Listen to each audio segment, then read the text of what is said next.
It's time for the finale. Like, comment, and subscribe if you want to see more content from me. It's been a wild ride. Let's finish it strong. Which you realize as you watch him turn back to laugh along with Dave, he does. Yeah. The air between you and the two of them opens up like a wound in the universe, and you feel yourself being pulled towards it. You see him there too, that fucking bastard.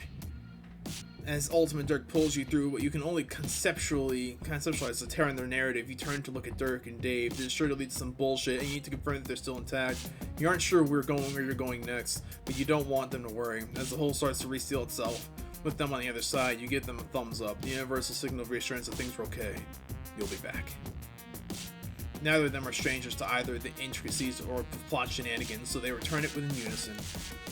You did it. You got him a good end. Dirk Strider's your friend, you think. As you fall through nothingness, Dave can take it from here. Guess that sword isn't just for show. He really knows how to use it. You go flying out of frame, out of this volume and straight into the epilogue. No, not the epilogue. God, this is impossible. You can't believe you are the main character of such a stupid story. He launches you straight into the post-game. Final chapter. Afterworld? Or wait, Afterword. Both of them look weird.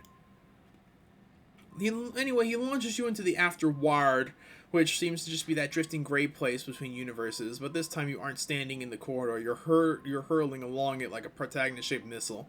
This is not going to end well. Sorry, T-posing god person, this really isn't your fault. Actually, that's an A-pose. Common mistake. Just trying to help. You brace for whatever hellish experience is waiting for you when you hit the event horizon. What? Ugh. Ah! Your whole body aches, not physically, more thematically, like you just got bitch slapped straight into the meta-narrative and bodied back to the beginning. Oh shit, are you literally at the beginning? Did you forget everything again? Quick, Hemo Spectrum, Trolls, Incestuous Slurry, Bequarrel, the fucking Matrigorgs, Truth, Relevance, Essentiality. You remember. So, here you are again. You guess it makes sense that Doc Scratch is behind it all in the end. Maybe he and Ult Dirk have been working together this whole time. Hey, you round shiny son of a bitch, show yourself! So you still no response. The plush green room is still. In the corner, the clock has stopped. Wait, what was that? The sound of a struggle drifts from deeper in the house. Oh, balls. Is Spade Slick here to beat the shit out of Doc Scratch? But you thought that happened at the beginning of the game. Maybe you really have been transferred back to square one. But nothing's on fire. Spade Slick set the place on fire, right? Shit, why do so many things happen in this goddamn comic? There's just so many details to remember. I agree. This comic's way too long. We need a synopsis. You follow the sound of the ruckus, turning a corner down a long wood-paneled hallway. A door stands open at the end of it, where two people appear to be locked in intense struggle.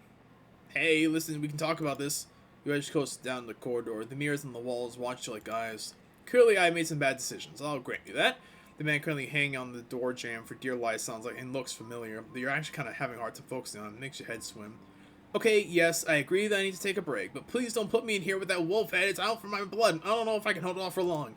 The second figure, a woman maybe, appears unmoved by the man's pleas. You have no idea what's going on here, but one thing you do know is that you can't just allow random broads to throw dudes into rooms against their will. Hey! You shout down the corridor. Both the man and woman turn around and look at you. The combined power of their gaze forces you to your knees. It hits you in the same tender place that the Ultimate Dirk Strike had, right in the narrative. Oof! Right in the narrative jumbles. The woman takes the chance to shove the man to the room and slam the door. Sorry about that. He won't bother us anymore. Oh, hello.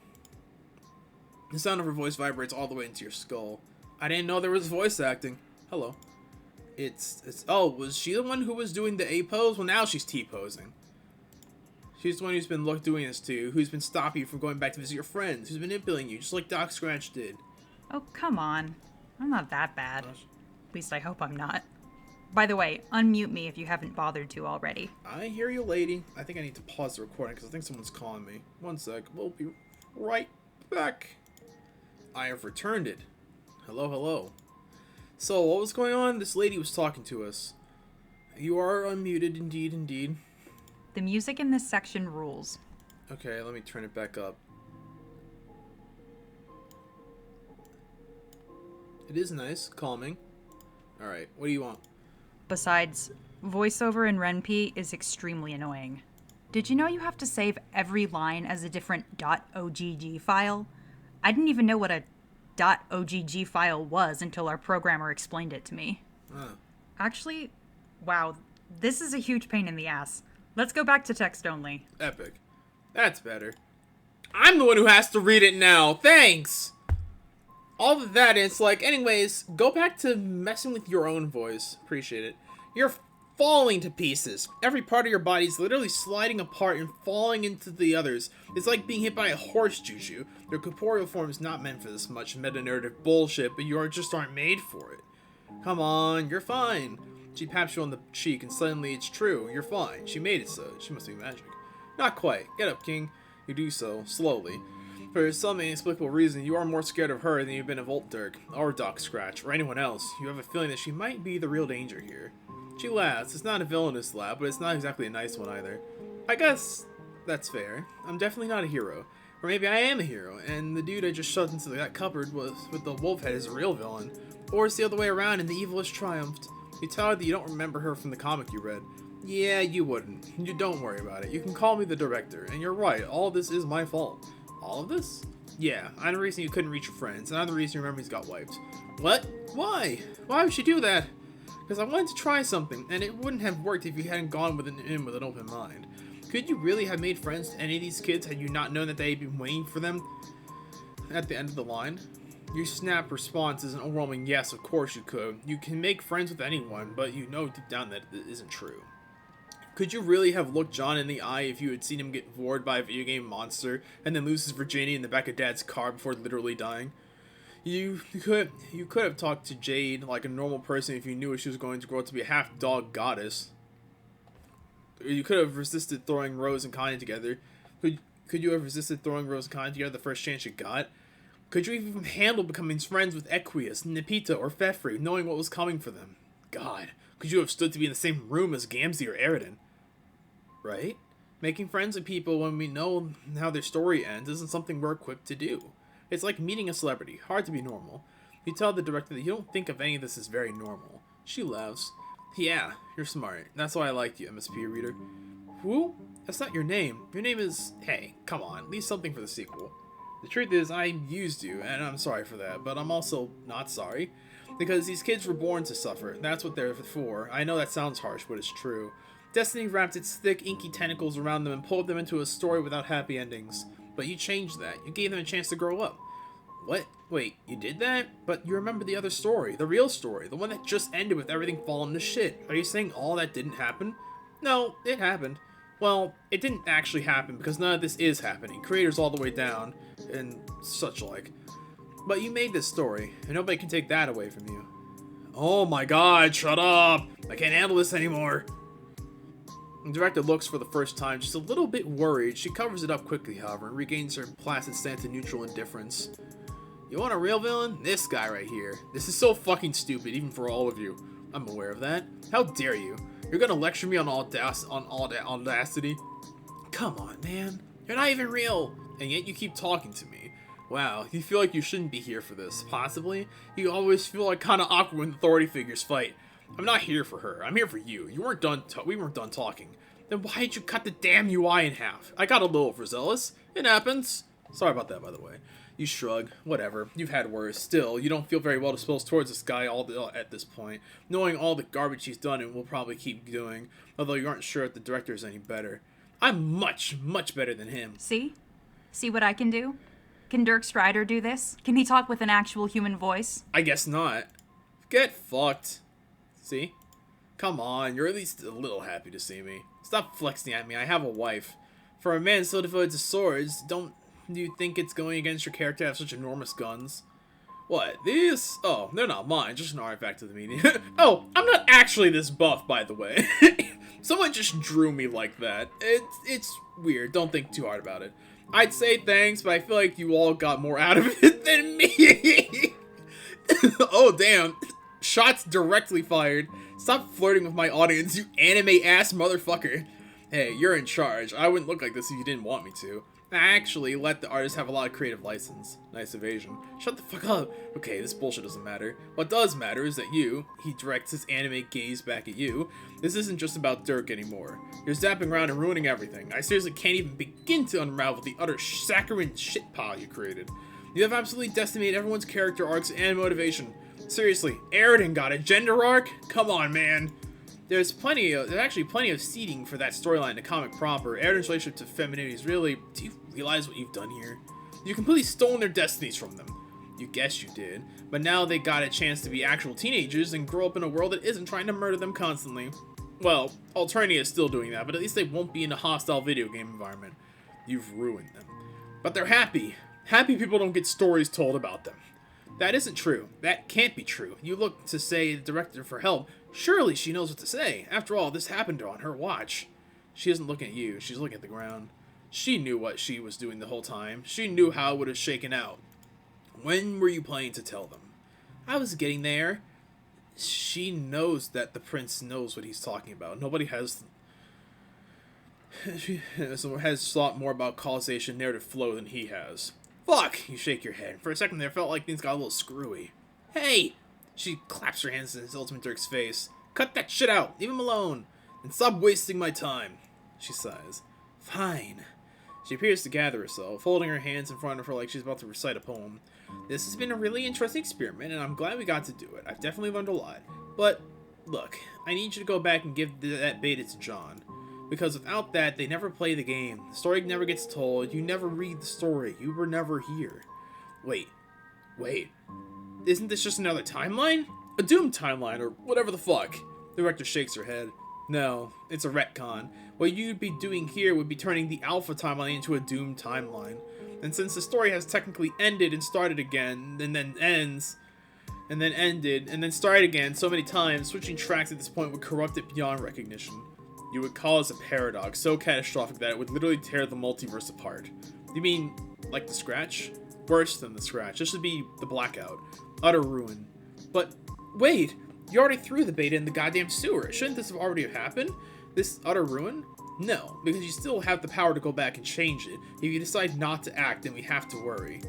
You look back and forth between Ult Dirk and the director, trying to find a way out, some indication that they're fucking with you. They don't seem to like each other much, but they do appear to be joined in their insistence that this utter ruin bullshit's going to happen unless you betray all of your friends. Unravel everything you did here. What was the point of doing any of this if you were always going to have to lose it all in the end? The director shrugs. What's the point of doing anything? Shut the fuck up. Stop with that. What's the point of doing anything? What's the point of y'all existing? Die. What's the point of living if we know it's going to end in death? Why do we open a book if we don't know we'll have to if we know we'll have to close it? Yeah, that's what you're asking. You don't just want more questions, goddammit. I'm sorry. I don't have any answers for you. Then why the fuck do you keep with this existential bullshit? Why do we do anything? Because we want to, goddammit.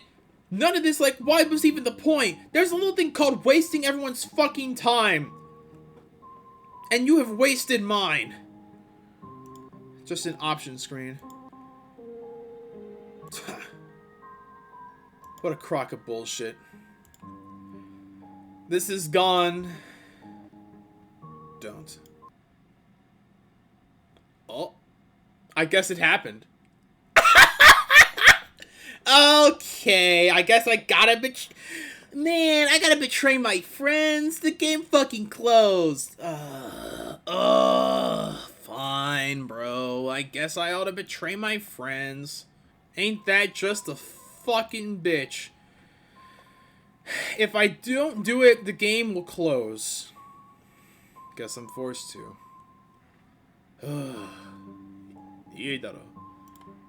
Fine. You know what? Fuck both of you. You'll do it. But also, fuck you. That's fair. Thanks for being reasonable. Get out of my video game. I don't think I will. I'm gonna stick around and watch everything you tried to do here get flushed down the toilet of bad spin-offs. The director takes a step toward and they aren't fighting exactly, but they're doing something. You have the distinct impression of two people fighting over a pen or elbowing each other out of the way in order to type at a keyboard. You are feeling a little dizzy again. Andrew Hussey would never do this to me. The director takes a long, tired breath. Sorry about that. Where were we? You turn away from her. You don't want to talk to her anymore. You just want to get this over with. I get that. I'll let you be alone. I'm sorry, kid. The director fades slowly until it's like she was never there at all. But the horror, the pit of ice that has opened up in your belly, that's still there, and it will never go away. Once you consign all your friends to a hero's journey full of pain and heartache, what will happen to you? Will you just vanish? Will whatever iteration of you that was created for the story just cease to be? When the books close, what will you be? Zap. The mailbox is here. It's all full. The little flappy dealie is up and everything. With difficulty, you pull the beta out, scattering the rest of the mail across the yard. Fuck you, bills and coupon books. Get a job. Up in the house, you see a friendly face looking down at you. You take a deep breath. Huh? Ho, ho, ho! Wait. Hold the fucking phone. Who is in charge of this story? Not Ultimate Dirk, not the director, and certainly not that guy who got shoved into a room with a wolf head. It's you! It's always been you! Why are you just doing what they told you to do? There's been a third option. There's always a third option. When the scratch happened, everything should have been erased. Everything was erased, except it wasn't, because someone intervened. Jade drew all of her friends close to her and kept them safe. She saved them. The first time you tried to bring Jade with you when you teleported, Beck didn't let you. But then, later, he did. Jade told you that he'd just been acting like a normal dog. Jane told you the god cat has just been acting like a good little kitty, almost like their powers were gone. You pace in a quick circle, and then you hear Dad's car pulling from behind you. Snap out of there before you can get caught again. Zap. You still got the beta clutched in your hand, but you're alone on Dave's roof underneath the blazing Houston sun. Nobody's going to bother you up here. There's something that's teasing just the edge of your understanding, and if you could only reach it. You need help. You need someone who knows about weird shit. Like a lock clicking into your brain. You understand what you have to do. Aradia! Come! Aradia! Oh, it's you! How's it going? Look a little tired. You have no idea, sister. You ask Aradia if she's been watching recently. If she knows what's been going down and you're part of the neighborhood, she shakes her head. I lost track of you when you hopped universes. I'm about to try and get myself out of canon for good, and it's about to become a pain in the ass. So I've been trying to conserve my energy. Oh, right. Yeah, you know about that. She raises an eyebrow. Don't worry about it, actually. You know some lore, it's all. You might have seen what's going to happen to Aradia next. Actually, she doesn't have too much to worry about. She and Slogs are fine. Actually, they're probably more fine than almost everyone else. You know what? That's pretty factual. From what I've heard, there's been, like, no mention of Aradia or Solix anywhere. They're just sort of chilling. Which, you know what? For the Aerosol fans, that's a fucking dub. That's good to know, I guess. So did you figure out what you're going on with your friend situation? Yeah. You tell Aradia what's been going on with your friend situation. Wow. Yeah. And you're gonna do it? You're going to erase this timeline? Because if you are, then no offense, I might head out of canon a little early. That's just the thing. You think you might have a plan. Oh? You tell her the plan. Does she think it'll work? A slow, brilliant smile paints a sunrise across her face. I have no idea, but I love to watch. Zap. The green sun. Oh, hold up. The green sun spreads out below you like a giant radioactive gumball that absolutely wants to tear you into a million giant greasy pieces.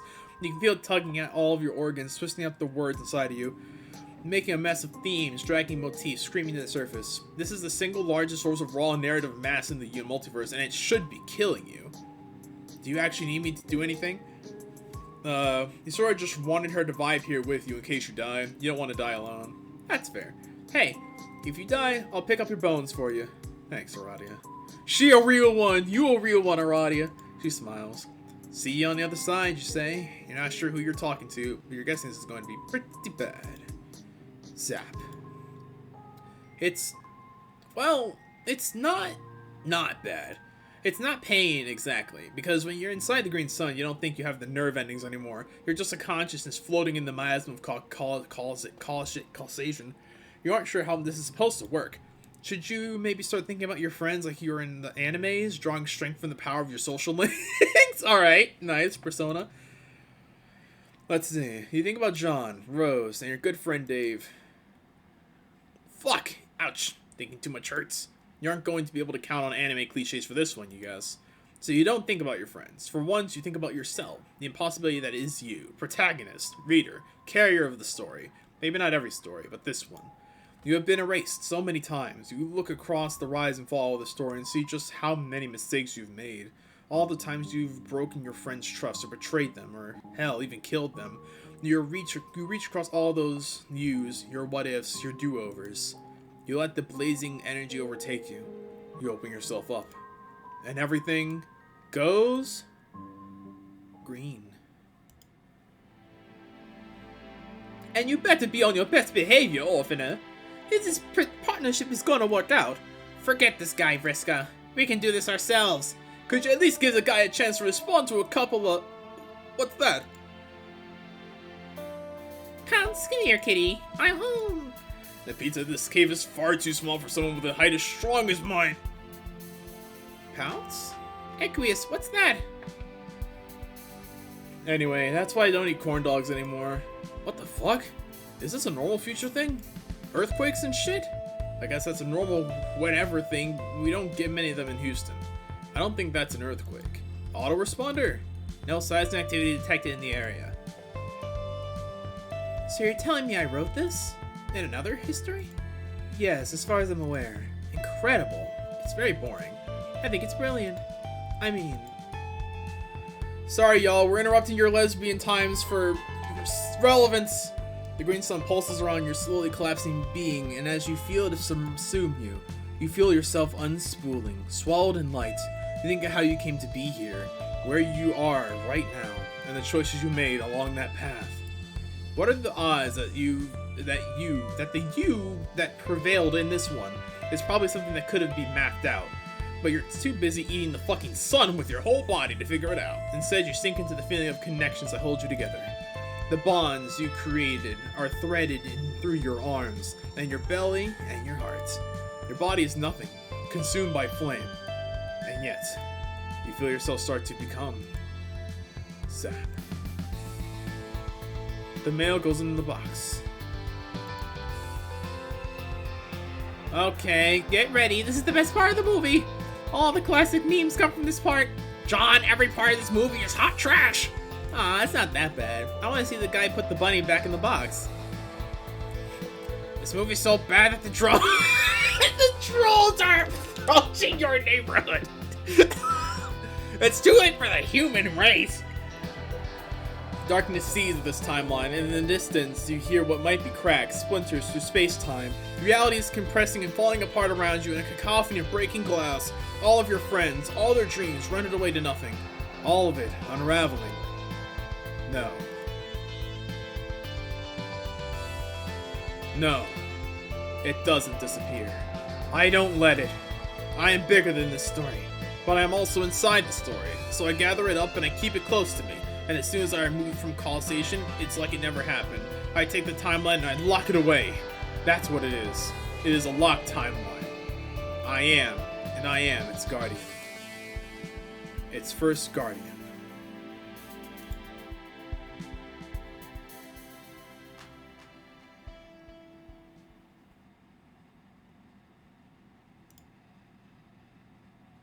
Thanks for playing.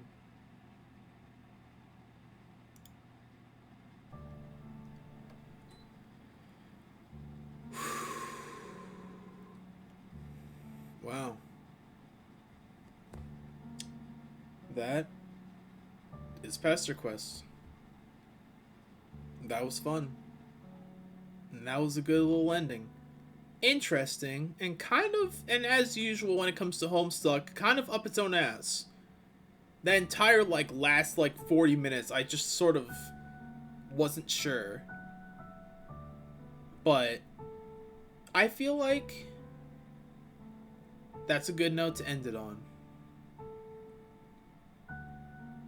This recording has been going for 46 plus minutes. And I don't want to elongate any longer with my thoughts. So, I'll leave you all to it. Have yourself a wonderful day, night, morning, whatever it is that is at where you are. I'll see y'all later. And hey, now that Pesterquest is done, it's time for Friend Sim 2. after I get my thoughts out about this, we'll be heading on in. So look forward to it. See y'all on the flip side. Goodbye.